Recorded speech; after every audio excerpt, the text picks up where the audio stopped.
Ya, kesaksian datang dari seorang apologet Kristen yang masih muda, teman-teman. Luar biasa hikmat Tuhan ada di dalam kehidupannya. Sehingga beberapa waktu lalu dia berdiskusi di salah satu podcast besar dan menjadikan viral. Ya, pada akhirnya dilaporkan karena dia katakan menistakan agama. Nah, siapakah dia itu? Mari kita simak sampai selesai. Shalom, silakan duduk Bapak Ibu. Shalom. Sepertinya tidak ada orang. Shalom. Sekali lagi shalom. Ada pepatah yang mengatakan tak kenal maka kalau sudah kenal baru boleh sayang. Ya, mungkin sudah ada di pengumuman minggu sebelumnya. Saya perkenalkan, saya Elia Myron, seorang apologis junior kekristenan di sosial media. Mungkin beberapa dari Bapak Ibu udah tahu saya, tapi yang belum tahu, semoga perkenalan ini dapat membuat kita saling mengasihi. Dan saya berterima kasih sama Tuhan saya bisa berdiri tempat ini di hadapan Bapak Ibu. Bukan karena saya lebih hebat dari Anda. Kita semua sama di hadapan Tuhan. Hanya saja mungkin ini kesempatan saya. Dan di hari depan mungkin Anda yang berdiri di sini. Kita akan belajar firman Tuhan. Mana slide yang saya kirim tadi? Kok nggak ada ya? Oke. Mana itu? Ya. Kita ambil dari Yohanes 10 ayat 17 yang berbunyi, Bapa mengasihi aku oleh karena aku memberikan nyawaku untuk menerimanya kembali. Sekali lagi, Bapa mengasihi aku oleh karena aku memberikan nyawaku untuk menerimanya kembali. Dan ayat ini saya beri judul Injil Natal menuju salib Raja Mesias. Bapak Ibu yang terkasih, Kristus dengan bangga mengatakan bahwa Bapa mengasihi aku oleh karena aku memberikan nyawaku dan untuk menerimanya kembali. Apakah Anda tahu apa alasan Sang Bapa begitu mengasihi firman-Nya yang hidup yang Ia sebut sebagai anak? Karena Yesus Kristus adalah firman-Nya yang hidup yang sejak kekal berdiam di dalam Dia. Yesus Kristus itu adalah gambaran Allah. Dia adalah stempelnya Allah, di mana seluruh semesta itu bisa dikenali kepada Allah melalui Dia. Bukankah kitab suci telah mencatat, berfirmanlah Allah maka jadilah terang, berfirmanlah Allah jadilah segala sesuatu. Artinya Allah Sang Bapa menjadikan segala sesuatu itu oleh firman yang berdiam di dalam Dia. Maka ketika Anda melihat semesta yang begitu agung, Anda melihat karyanya yang luar biasa, tentu puji-pujian datang dari mulutmu memuliakan namanya. Tapi apakah engkau tahu bahwa ternyata Tuhan menjadikan segala sesuatu oleh firman-Nya yang hidup. Dan firman itulah Yesus Kristus. Firman itu telah menjadi manusia dan dinyatakan sebagai anak tunggal Bapa penuh kasih karunia dan belas kasih. Dan sebentar lagi kita akan merayakan perayaan Natal. Kita akan menyambut kabar sukacita. Kabar sukacita Natal, di mana kita akan menyambut kelahiran firman hidup itu. Dan Kristus mengatakan, Bapa mengasihi aku oleh karena aku memberikan nyawaku. Tapi sebelumnya juga Kristus berkata, ya Bapa, permuliakanlah aku dengan kemuliaan yang kumiliki di hadiratmu sebelum dunia ini ada. Artinya apa? Sebelum Dia berinkarnasi ke dunia ini, Dia sudah dikasihi Bapanya sejak kekal. Selain daripada Dia telah dikasihi, tapi terlebih lagi Dia dikasihi oleh Bapanya karena Ia memberikan nyawanya melalui ketaatannya kepada sumbernya untuk memberikan nyawanya bagi dunia. Kenapa Ia memberikan nyawanya? Karena sebuah fakta yang menyakitkan bagi dunia. Ada Injil yang adalah kabar baik karena ada kabar buruk. Kabar baiknya adalah keselamatan telah ditimpakan ke seluruh dunia melalui Yesus Kristus. Kabar buruknya berarti ada kematian. Bapak Ibu, kekristenan bukan seperti filsafat bodoh dunia, di mana Tuhan menciptakan dunia adalah untuk mati. Allah kita sejak semula menciptakan nenek moyang kita Adam dan Hawa untuk tujuan yang kekal. Dia menciptakan dunia ini dengan begitu indah. Dia menciptakan manusia menurut kekekalan, bahwa kamu dan saya itu diciptakan menurut gambar dan rupanya sendiri. Siapa gambar Allah? Kolose 1 ayat 15. Gambar Allah adalah Kristus sendiri. Jadi seluruh insan di dunia ini yang bernapas seharusnya tunduk kepada Kristus, karena kamu dicipta oleh Kristus. Karena kamu dicipta oleh Kristus, dan kita semua dicipta menurut gambarnya yang sempurna itu untuk tujuan yang kekal. Dengan demikian Tuhan menguji, maka kekekalan itu dirusak oleh ulah manusia. Apa yang merusaknya? Ketidaktaatan yang membuahkan dosa. Dan dosa itulah yang membuat kita semua harus mati. Kabar buruknya adalah kematian, dan kabar baiknya adalah kehidupan. Makanya Tuhan Yesus berkata, barang siapa yang percaya kepadaku, ia akan hidup walaupun ia sudah mati. Dan di dalam Injil Natal, kabar sukacita Natal inilah kita berbicara tentang betapa besarnya kasih Allah itu. Ketika kita berbicara tentang Natal, kita harus berbicara tentang salib. Ketika kita berbicara tentang kelahiran, kita harus berbicara tentang kematian. Karena ketika kita berbicara tentang kematian, kita berbicara tentang kebangkitan. Bapak, Ibu, saudara-saudari yang terkasih, tidak ada yang seperti Kristus di semesta ini. Bahwa pada mulanya dia adalah firman yang hidup, yang datang dari Bapanya, yang menyatakan kasih Bapanya, bahwa kita bisa melihat kemuliaan Allah di dalam dirinya, dan apa yang ia jadikan dan nyatakan menurut kehendak sumbernya. Oleh karena itu, karena ia telah lahir, oleh karena ia telah mati, dan ia tidak hanya mati, tapi karena ia telah bangkit, maka kita semua yang harus mati. Jikalau engkau mau memperoleh hidup, maka engkau harus percaya kepada dia yang telah hidup kembali. Karena tak satu pun engkau temui jalan di tempat manapun selain di dalam Kristus yang telah hidup kembali. Keagamaan di dunia ini begitu bodoh.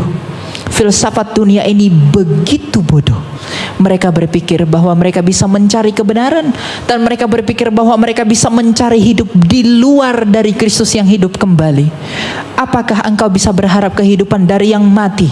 Apakah engkau bisa berharap kekekalan dari dia yang tidak kekal? Mungkinkah engkau berharap kebenaran dari dia yang tidak berbuat benar? Tetapi Kristus sendiri telah dinyatakan untuk memuliakan Allah kita, bahwa tak satu pun yang telah mati namun hidup kembali selain dia. Siapakah yang telah hidup selain Kristus? Dia lahir memang untuk mati, agar kamu dilahirkan kembali. Dia lahir untuk mati, tapi dia mati untuk bangkit. Maka ketika dunia ini mengajak kamu, mari tinggalkan Kristusmu itu, mari lupakan Yesusmu itu, jangan percaya kepada Kristusmu, datanglah kepada yang di luar Kristus, agar aku memberikan engkau rupa-rupa dunia. Berapa lama engkau akan bertahan? Berapa lama engkau akan memperoleh segala sesuatu? Tapi kalau pada akhirnya engkau mati, maka saya harus mengatakan, Natal dengan kabar sukacitanya adalah tanda kesederhanaan Allah. Allah yang adalah Maha Tinggi. Dalam Filipi 2 dikatakan, yang walaupun dalam rupa Allah, ia tidak menganggap kesetaraan dengan Allah, melainkan mengosongkan dirinya. Natal ini adalah momen di mana kabar baik itu harus kita beritakan. Di mana kabar baik bahwa ia telah lahir, bahwa ia telah mati dengan memberikan nyawanya, namun ia hidup kembali dengan menerimanya kembali.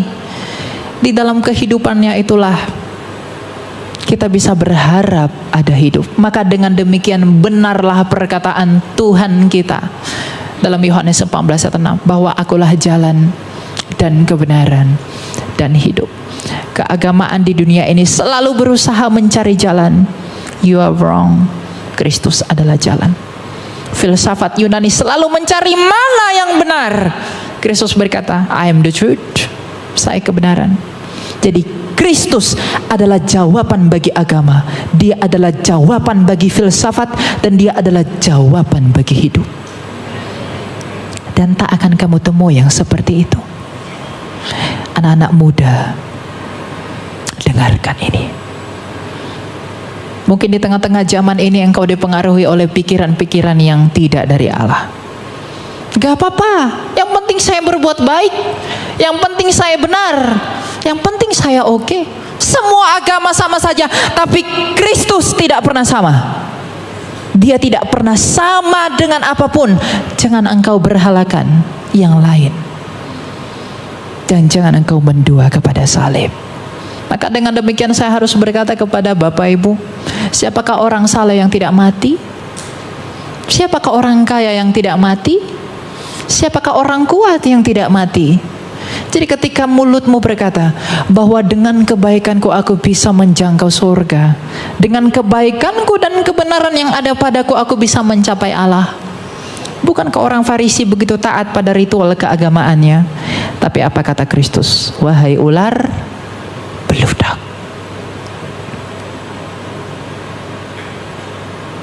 Karena setaat apapun engkau pada aturan agamamu, sehebat apapun engkau dalam berfilsafat, tapi kalau kamu tidak bisa mengalahkan kematian, kamu tetap ditawan oleh kematian.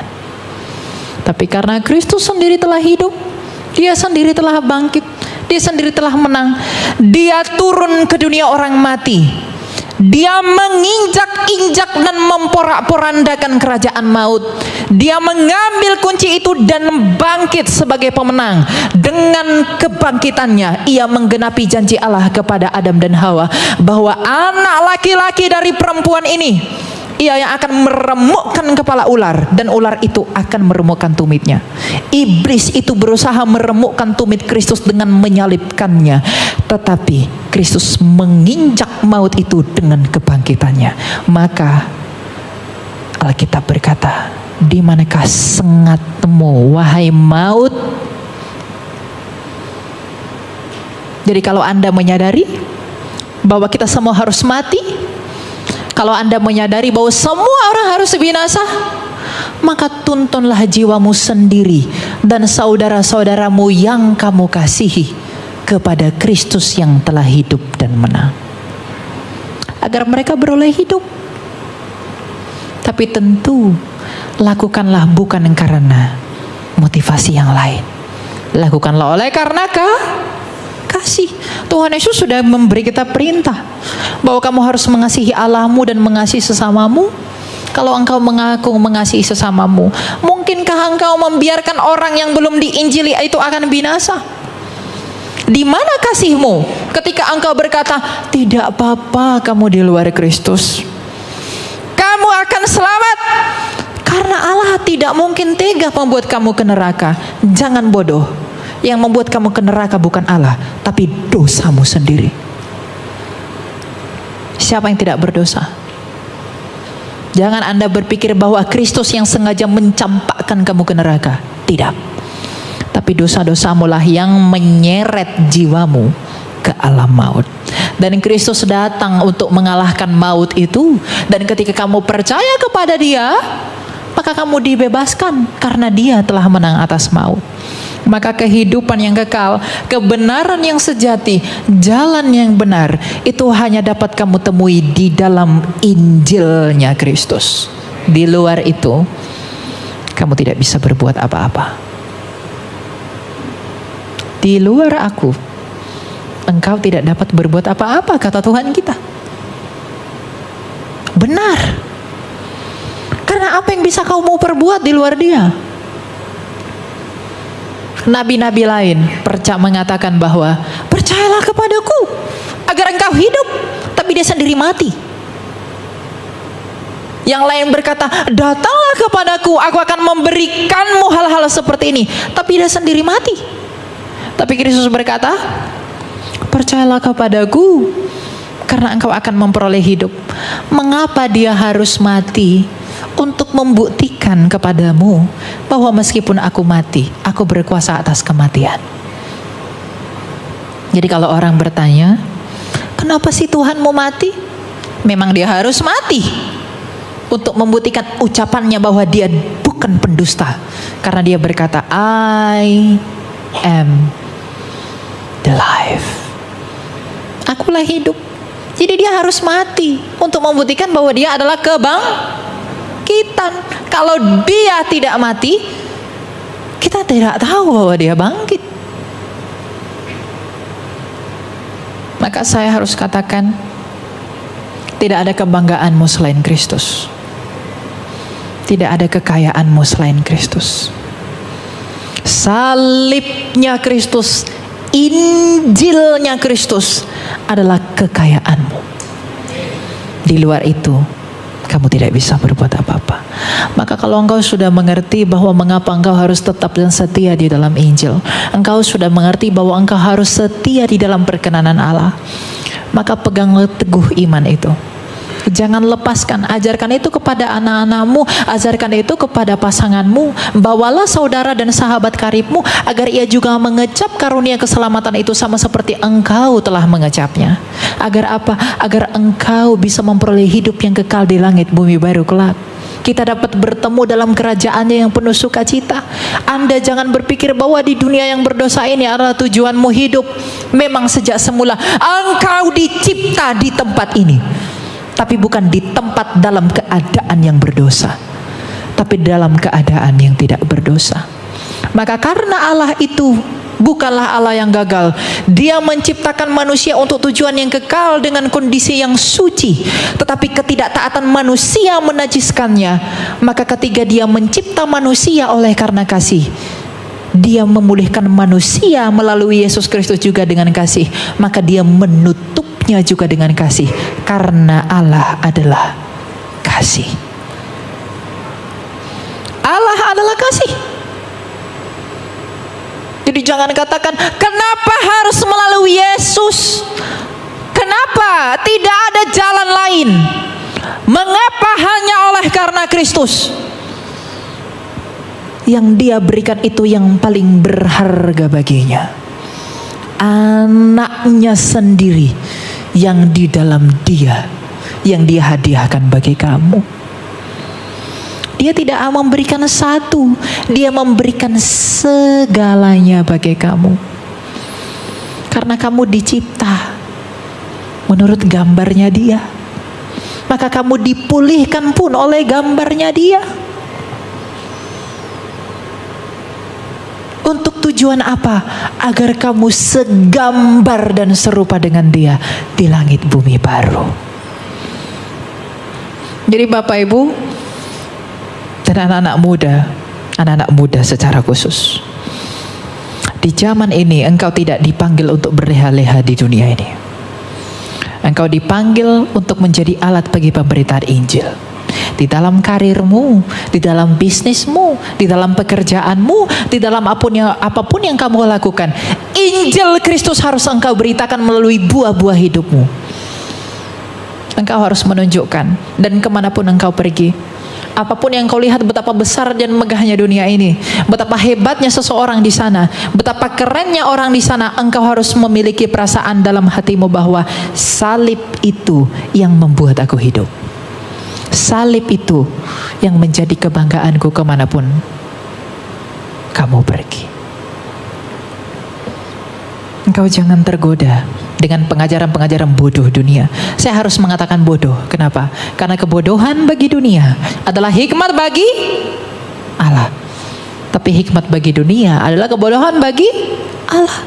Makanya Rasul Paulus, rasul yang begitu kita cintai, dia berkata, pemberitaan tentang salib adalah kebodohan bagi dunia, tetapi itu adalah kekuatan bagi Allah.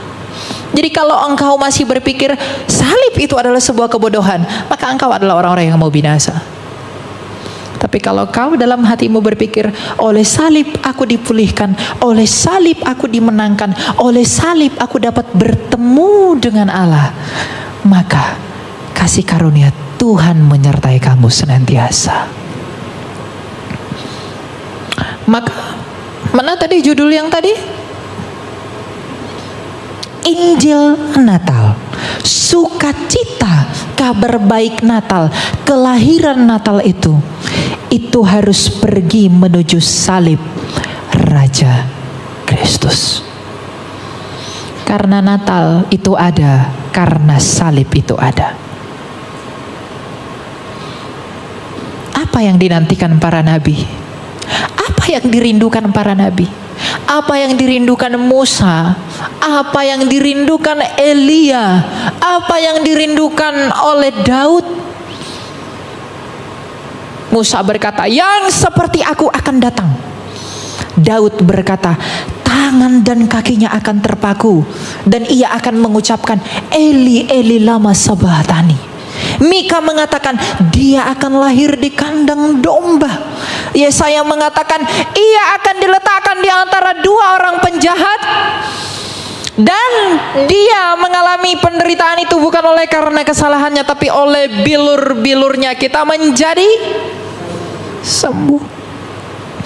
Para nabi selama ribuan tahun menanti-nantikan satu anak ini, dan 2028 tahun yang lalu lahirlah dia di Bethlehem yang bernama Yesus Kristus. Dan sebentar lagi kita akan merayakan Natal.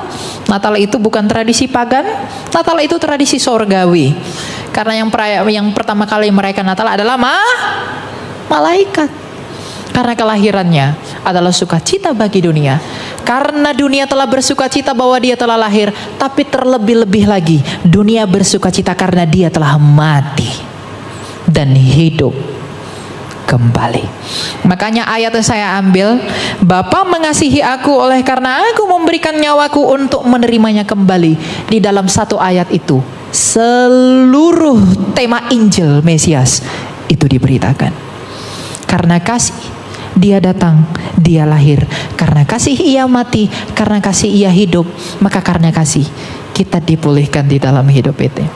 Jadi jangan saya temui di tempat ini Bapak Ibu yang belum sungguh-sungguh percaya kepada Kristus.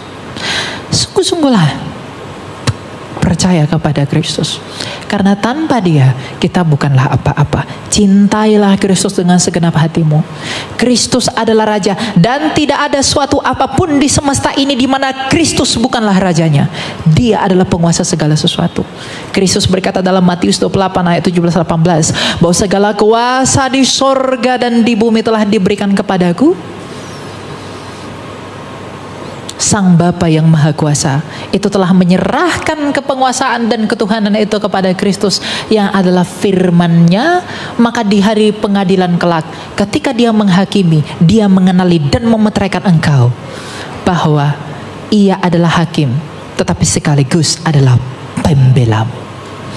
Maka tidak ada kebinasaan bagi kita. Dan jangan kecap itu sendirian.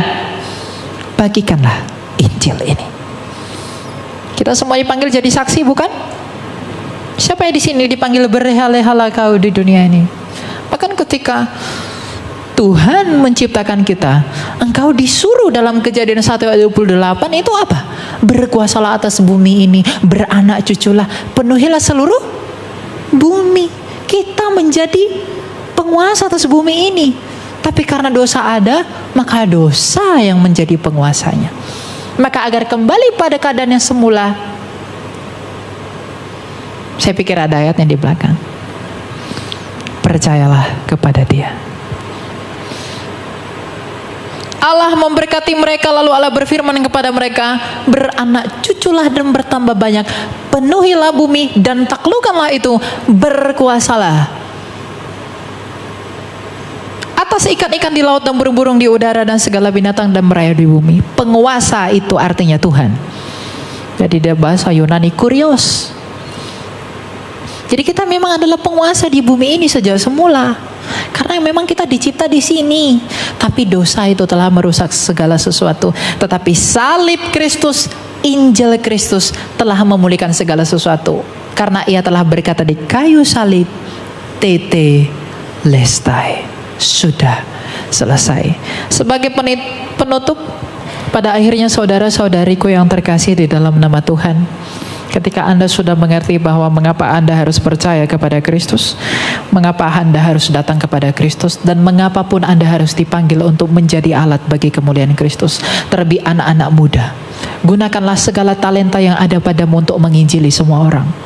Injililah semua orang di dalam apapun yang kamu miliki.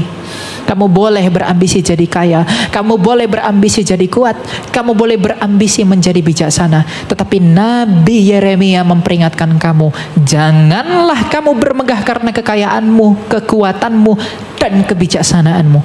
Tapi biarlah engkau bermegah oleh karena engkau mengenali dan memahami bahwa Allah Tritunggal itu adalah Allah yang penuh belas kasih, keadilan dan kebenaran. Belas kasih dinyatakan oleh Sang Bapa, keadilan dinyatakan oleh firman yang hidup di dalam salib itu, dan kebenaran itu dimeteraikan oleh Roh Kudus. Maka di dalam kepenuhan Allah Tritunggal, engkau mengenali siapa Allah yang sejati. Maka teguhlah dan diamlah di dalam Injil itu, berbuah lebat dan pergilah ke seluruh bangsa, agar ketika engkau mati, engkau mengucapkan apa yang diperkatakan Rasul Paulus, bahwa hidupku adalah Kristus dan matiku adalah keuntungan. Aku mengatakan hal ini kepada Bapak Ibu bukan karena aku sendiri telah sempurna di hadapan Allah. Aku adalah orang berdosa, sama seperti engkau adalah orang berdosa. Mungkin aku juga adalah orang yang paling berdosa daripada engkau yang duduk di sana. Tapi mengapa aku harus menyatakan ini? Aku menyatakan ini agar di dalam keberdosaanku lah kemuliaan Allah dinyatakan. Jikalau ada tertulis bahwa di dalam kelemahan Rasul Paulus kuasa Kristus menjadi nyata, apakah aku tidak dapat mengatakan bahwa di dalam keberdosaanku lah kemuliaan Allah dinyatakan melalui pengampunannya di dalam Injil. Berbahagialah dan setialah untuk selama-lamanya. Pergilah dan berbuahlah. Tuhan memberkati. Kita berdoa. Allah Bapa yang bertata dalam sorga, Bapa yang baik, Bapa yang mulia, terima kasih Bapa bahwa Engkau mengizinkan kami untuk mengetahui bahwa Engkau adalah Allah kami yang penuh belas kasih, keadilan dan kebenaran. Bapa, apa yang telah kami dengarkan, biarlah kiranya Engkau yang memampukan kami untuk menjadi pelaku atasnya. Kami Engkau panggil untuk menjadi pelaku firman. Janganlah kami hanya menjadi pendengar, tapi mampukanlah kami untuk melakukan itu, dan mampukanlah kami untuk mengasihi Engkau terlebih-lebih lagi, agar kami dan di dalam kami kemuliaan-Mu dinyatakan. Kami adalah hamba-hamba dan anak-anak-Mu yang setia. Memang kami adalah anak-anak-Mu yang telah dinyatakan melalui Kristus. Tapi biarlah juga kami dapat melayani-Mu dengan apa yang Kau berikan bagi kami. Inilah kami Bapa, terima kasih Bapa. Segala kemuliaan dan hormat hanya bagi-Mu saja, dan juga bagi Putra-Mu Yesus Kristus yang hidup, dan bagi Roh-Mu yang kudus, sekarang dan selalu serta sepanjang segala masa. Amin. Shalom. Thank you. Sekian kesaksian daripada Elia Maron, kiranya menjadi berkat untuk kita semua, sehingga tetap ada di dalam Kristus, tetap setia dan tabang. Kalau kita mengikut Kristus, dan lewat saksian ini kiranya dapat menjangkau banyak jiwa datang kepada Yesus, karena kebenaran semakin hari semakin terbuka. Dan dapat dilihat, didengar oleh semua orang, baik yang percaya